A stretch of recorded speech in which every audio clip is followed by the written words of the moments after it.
อุตุเตือน12แขวงเฝ้าระวังฝนตกหนักน้ำท่วมสูเลดินเจือนในระหว่างวันที่7 ถึงวันที่8 สิงหาคม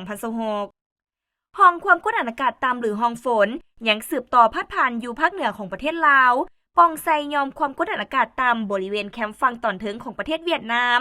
สมทบกับลมมรสุมตะวันตกเฉียงใต้พัดปกคลุมซึ่งเจ็ดให้มีฝนตกฟ้าห้องฟ้าเหลื่อมในดับคอยหาปานกลางอยู่ทั่วไป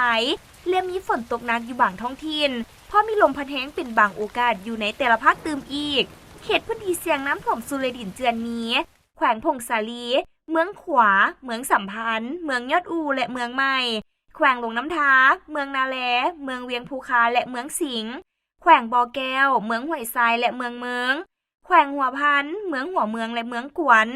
แขวงอุดมไซเมืองงาและเมืองปากแบงแขวงเสียงขวางเมืองคำเมืองภูกุดและเมืองหมอกใหม่แขวงลมพะบางเมืองน้ำบ้างเมืองปากแสงเมืองภูคูนเมืองพลทองและเมืองง้อยแขวงสยบุรีเมืองหงสาแขวงเวียงจันทน์เมืองกาสีและเมืองวังเวียง